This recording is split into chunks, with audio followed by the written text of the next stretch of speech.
This is Teachers Corner from Stenhouse Publishers. I'm Nate Butler. This recently ended school year was unlike any other, and its effects will be felt for years, perhaps permanently. In response to uncertainty about coronavirus transmission, school districts are developing multiple tools and models to deliver instruction efficiently and equitably, while the ongoing protests in response to the death of George Floyd have sparked reflection among many educators about their responsibility in teaching anti-racism. So what's worked for us? How can we use these new tools more effectively? And how can we ensure that education is accessible by every child? Today's Teachers Corner features Goldberg and Renée Houser, creators of the Teachers Toolkit for Independent Reading, sharing their experiences and questions about helping kids access books and teachers, and what's important as they look to the fall. I'm Goldberg, and I'm here with my friend and co-author Renée Houser, and we're the authors of Teachers Toolkit for Independent Reading.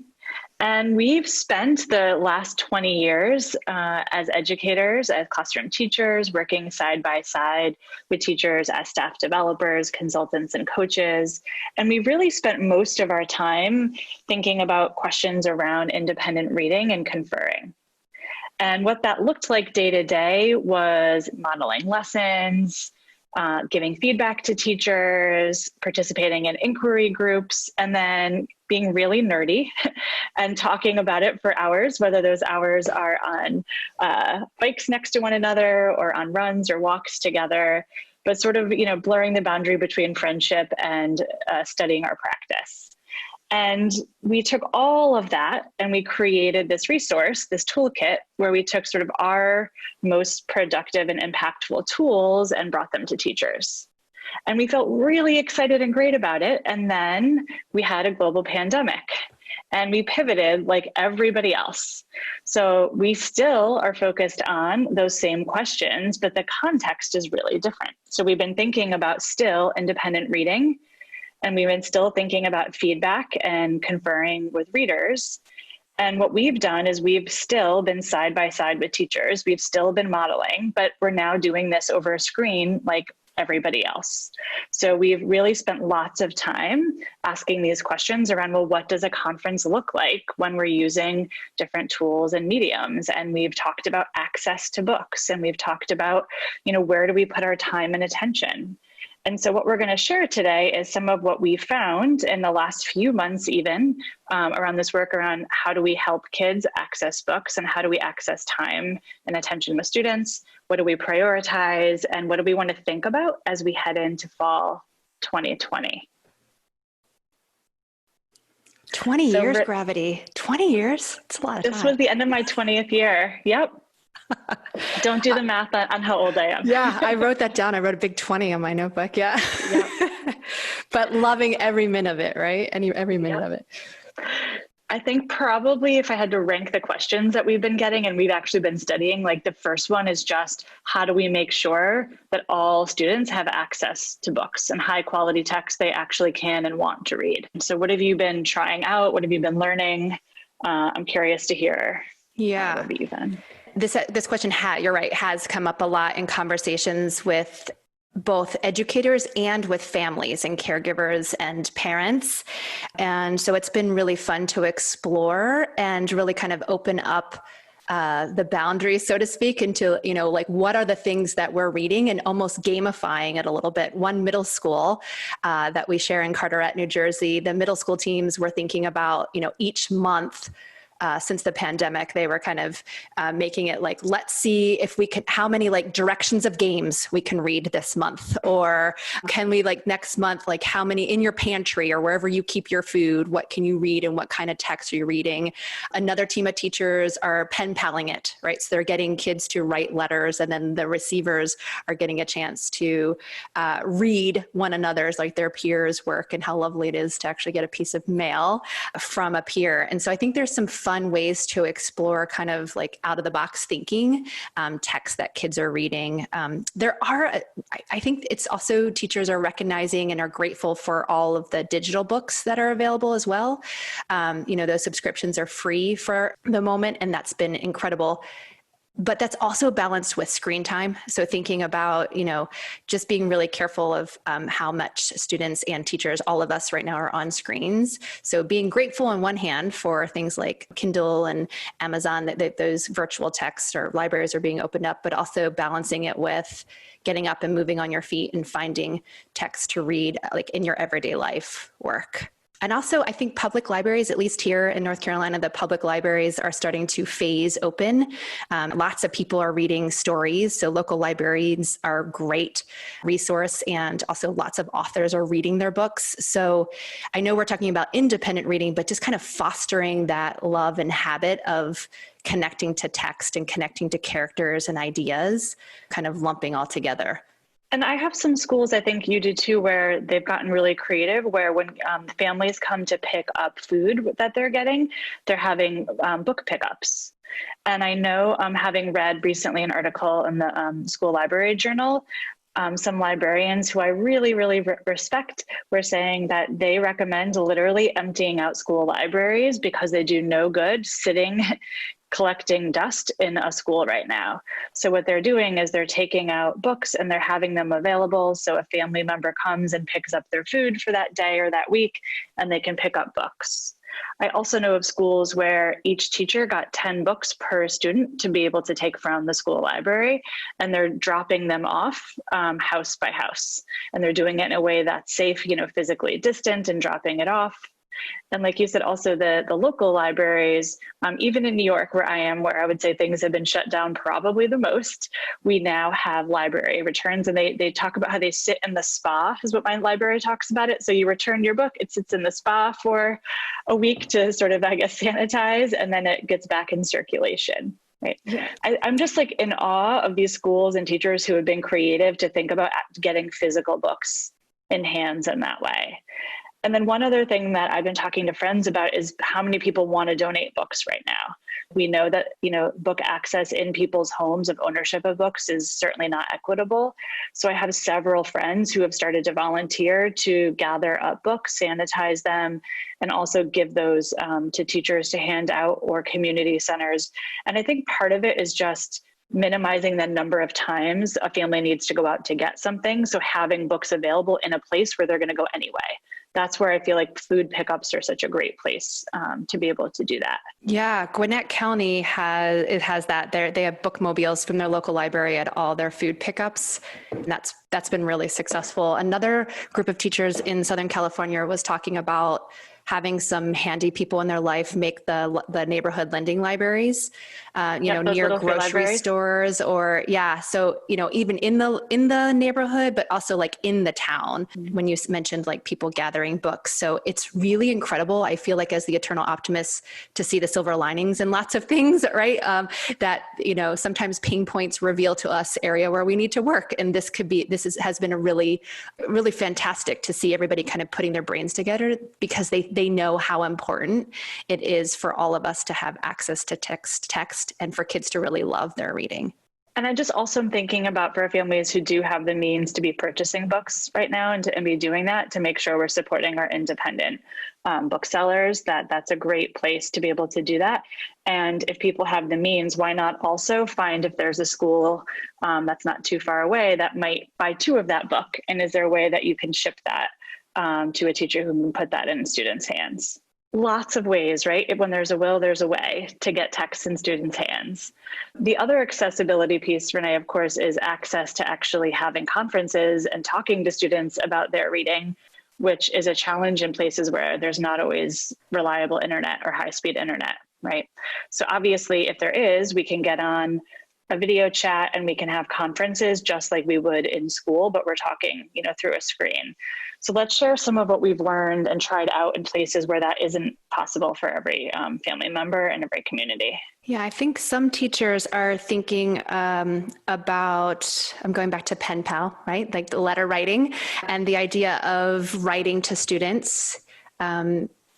to humanize, right? To make the connection first too, but also then adding in feedback has been really fun. And teachers have reported really kind of enjoying it because they miss that interaction, I think, just as much as kids do. So writing to kids in the mail, or even just physically dropping off a letter or physically dropping off. I've seen a lot of pictures and teachers have talked about, I'm going to be on your porch, in a few minutes if you want to come and say hi. And that idea of what you were saying earlier, that teachers are collecting books or kind of summer kits for kids and hand delivering them to families has been a beautiful thing to see as well. So physical visits, stopping in and saying hi, and to bring things and to give feedback and to have conversations. Phone calls have been happening, and pen to paper letter writing has been happening. Maybe somewhere in between, something I've been trying to do with some students that I've been working with is leaving them, like using apps like Marco Polo and leaving them messages, or even Voxer if they do have access to some kind of voice recording app, has been fun and I think engaging, because we can kind of go back and forth and leave each other short messages, kind of like as a follow through of like, how's your calendaring going? We worked on calendaring. So quick reminders. It might not be like the full blown conference, but some reminders to keep students interested in their goals they're working on. All of those things are things we would be doing in the classroom. We're just now it's mediated through some sort of technological device in some way, right? So whether that's, something that we would have just said to a student, we now might still just say it to a student, but we are using an app or calling them to say it. And that written feedback or question we would ask, we're now doing this and taking a few days to put it in the mail, right? But I think sometimes it's just important to remember like that at the end of the day, we're talking to kids about their books and who they are as readers, and any and all of these means are helpful. A lot of the teachers that I've been working with have set, I would say, such high expectations for themselves that they almost want to check in every day or every other day. But as you're saying this, I'm even thinking if once a week the student and you had some sort of connection in one of these mediums, then you're like, I still see you. I still want to know what you're doing as a reader, and anything above and beyond that is a bonus. So I'm also just saying that because I think sometimes people have set the bar so high, and we have to also just realize that there are going to be days that we don't talk to them about their reading. And in those in-between days, we just do the best we can. And I know that can be hard for some of us who like to know every single day what's going on. Well, and it makes me think, depending on, the age of the student, or maybe not, because I'm thinking I have a very young 4-year-old who keeps in touch with her friends, right? And so it feels like part of the touch point is not only, teacher to reader, but it could be caregiver to reader or reader to reader. So, setting up a balance between all the ways that readers can share their thinking with one another. So it doesn't always have to be me, the teacher. So there can still be a really nice balance for the reader to experience. So today I'm going to talk to my stuffed animal, or I'm going to talk to my cousin, or I'm going to talk to my neighbor. And then I'm going to talk to my teacher, so just kind of setting up for students like the whole menu of options for them, or like calendaring out who are you going to talk to your reading to about today, or who you're going to read with today, could be a way to kind of spread that out. I think that's a really important point, is that we're not, as the teacher, the only person who can talk to a child about their reading. So that idea of really leveraging partnerships. And I even know that, sometimes a student being on the phone with a teacher, even if they loved and adored that teacher in the brick and mortar school, it's a little intimidating at first to be on the phone with them. So I do know some teachers were saying having 2 students on the phone, just having one other peer, made a really big difference. So like the 2 of them are talking and the teacher's there, and the 3 of them are having conversations. And for those who are doing video conferences, at first, a lot of, especially as students got older, actually, they were saying having 2 or 3 of the students with the teacher, that ratio made it feel a little bit safer at first, which is interesting because sometimes it's the opposite when we're in school physically. It almost reminds me of like that awkward, like I just had a date with a play date with a new friend for my son. And there's this awkward, like the 2 kids are just staring at each other at first, but just me coming over, just having a third person there for a few minutes, just sort of like makes it a little bit easier. So I do feel like there's that interesting dynamic of the peer-to-peer being really helpful. And something else, as you said that, Renee, too, I'm thinking about maybe what we spend some of our time on is making a resource for parents so that they know some of the questions to ask. So maybe it's the kind of thing where you record, with permission, of course, a conference that actually could be sent to a parent to listen to so they can hear what it sounds like, or making a list of, here are some questions that over the next 2 weeks that you might ask your child when they're talking about reading. So I think the parent piece is huge, and they might need some supports, a model of what it sounds like and looks like, and maybe some questions to ask. That makes me think about, where should we focus our attention on of late, right? It feels like there's a lot, and most teachers feel like they want to try to do it all. But if we had to kind of think about, depth versus breadth, maybe, where it does feel like setting up readers with a community of support would yield a lot of productivity, would be high value is one area I'm thinking about. The other thing as we're talking is I feel like, or at least even in the experiences where I'm trying out my conferring in different platforms, is the good news is, not a whole lot changes in terms of the actual interaction with students, because so much of our work gravity and our research and trying all of this is that idea of connecting with a fellow reader.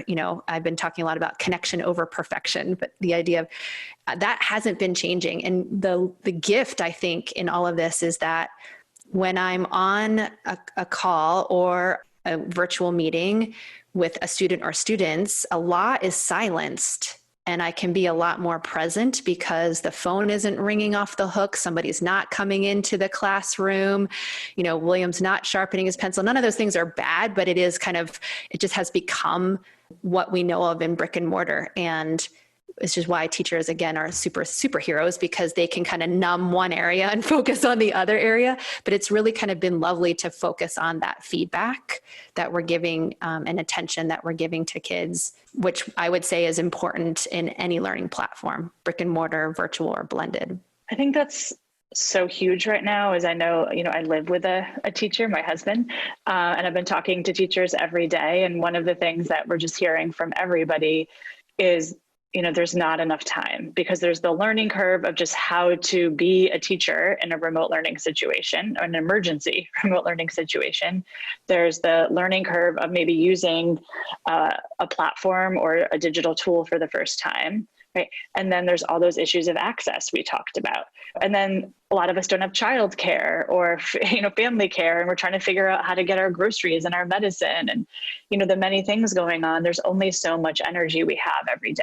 At first, and I'm going to say for me too, I was like, all right, what's the whole class lesson structure I can focus on? Like, how can I record these video lessons or make these slide presentations that I can push out to everybody? And it was easy to spend an entire day on one whole class lesson. The problem with that is, one, we now know, as the research is coming in, how few students are actually viewing those, how few students are actually viewing them all the way through, right? And the other part of that is, we know the real learning happens after that, right? That whole class video lesson is enough to get kids interested and engaged, but really the learning happens when they actually open up the book and start reading. I know we both really believe in the importance of minimizing whole class instruction, not to get rid of it, it's necessary, but spending a smaller portion of time on that so we can really maximize the amount of time we're spending conferring with kids and talking to them about independent reading. Just one interesting anecdote, I was talking to some supervisors in Ohio, and they were saying they had all this high school data to look at when kids were accessing the videos, the whole class videos that students were asked to watch by their teachers, and the average time kids were logging on was 2 a.m. 2 a.m. And I know we're talking about high school, and that hopefully is not the case with elementary or middle school. But if we think about that realistically, right, how much attention are they going to spend at 2 a.m. watching, a 15-minute whole class lesson? I think part of us is also just having to live in this new reality of our attention might actually be our most important asset and commodity right now, and how can we maximize it by shining a light on the independent part. And I think that's just really important, to give ourselves permission to have, like you said, like perfection can get in the way, like good enough whole class instruction, so we can have even better conferences. One thing I've seen that is pretty incredible that teachers are doing in that vein is teaming together, right? So I'm sure you've seen it too, but teams of teachers coming together and saying, okay, and every team is a little bit different, right? Every teacher kind of loves their read aloud. So they're holding on to that individually, but perhaps looking at a unit and kind of rethinking it. Okay, I'll do this lesson. You do that lesson. I'll do that lesson. And then that frees up the team so we can put more time and energy into working with kids, either one-on-one or in smaller groups. Has been really fun to see, and teachers really love it because, again, like you're saying, our brains only have so much capacity, so it frees up the team to also collaborate in ways of, I'll get to know this tool, you get to know that tool, we'll try it out, we'll figure out. So it's been really great to see the collaboration that's kind of always been there, but it's just accelerated.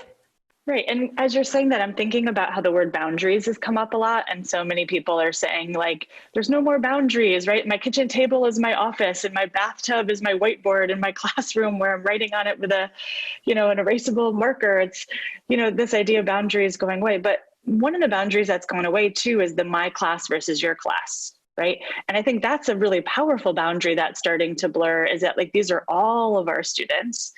And exactly what you're saying, I was just talking to a third grade teacher where what they basically did was almost redefine their roles as a teaching team, where someone's like, I'm going to be the model. So I'm going to model my reading in whole class lessons. And that's my job that I'm going to do. And I'm going to video record that.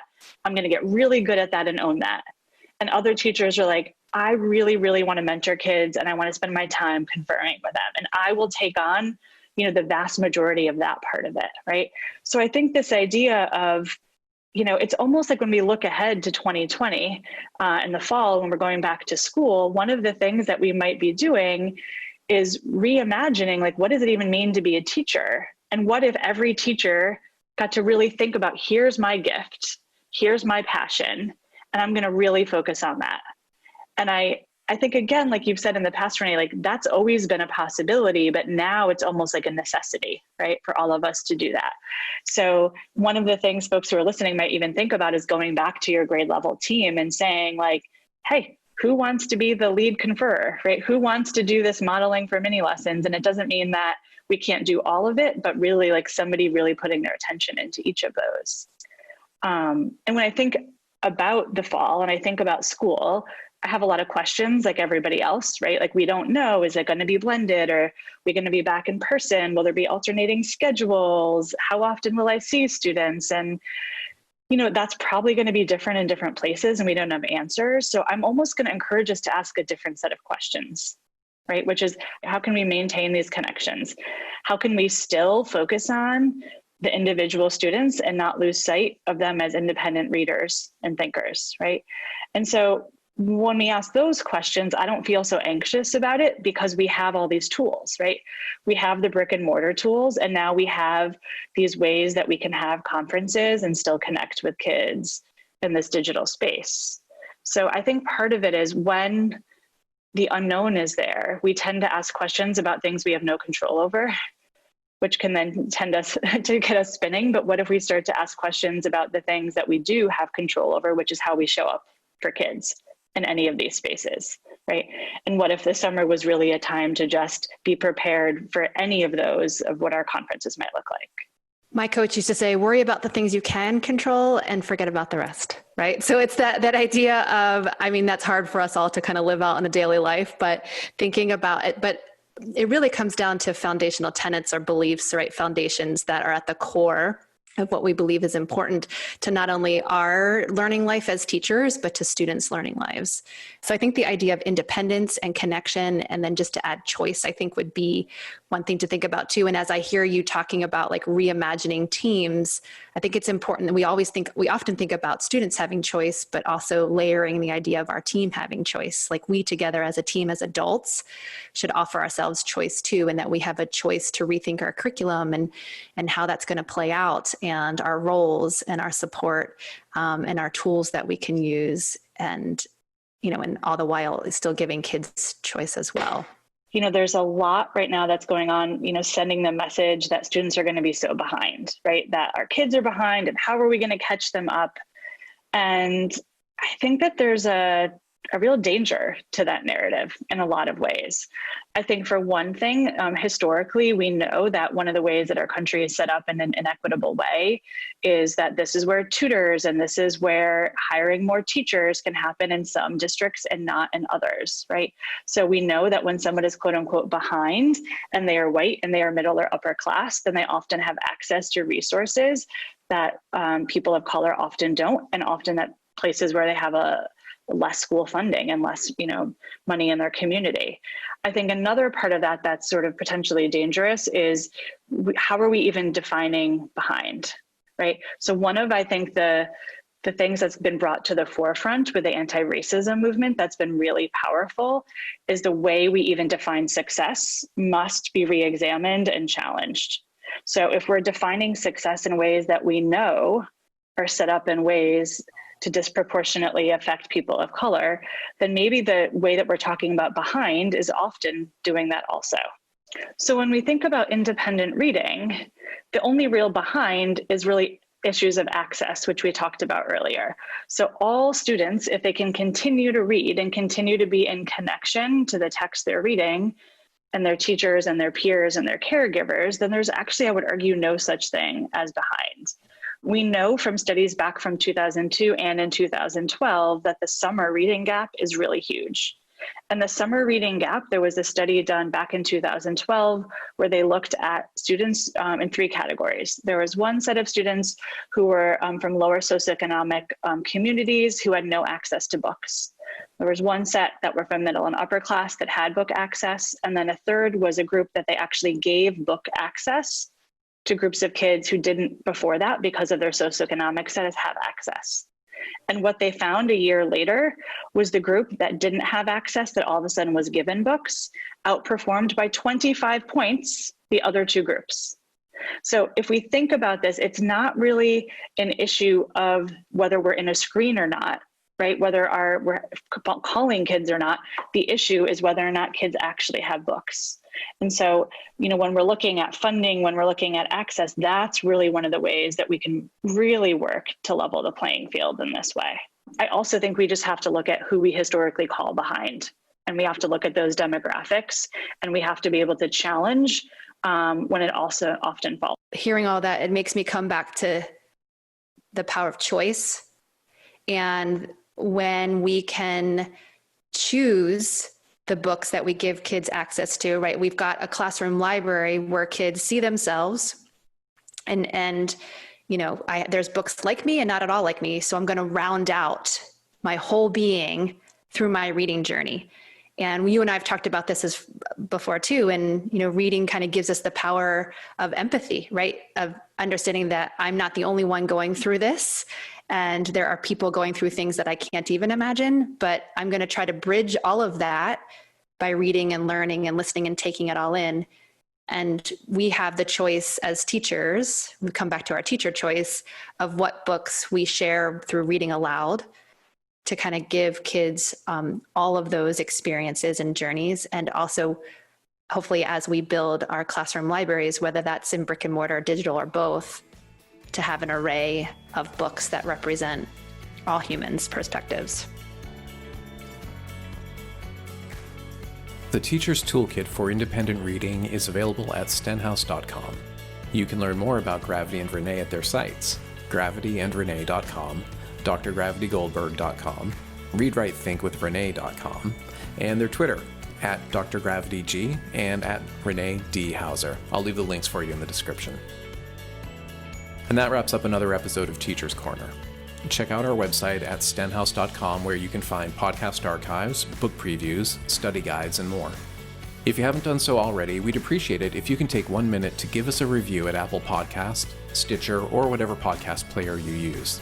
It means a lot. If you've done so already, thank you. Please consider sharing this with a friend or colleague who you feel could get something from it. And as always, thank you for listening, and if you have any questions or comments, we'd love to hear from you. Send your thoughts to us at marketing@stenhouse.com. Until next time, stay safe and healthy.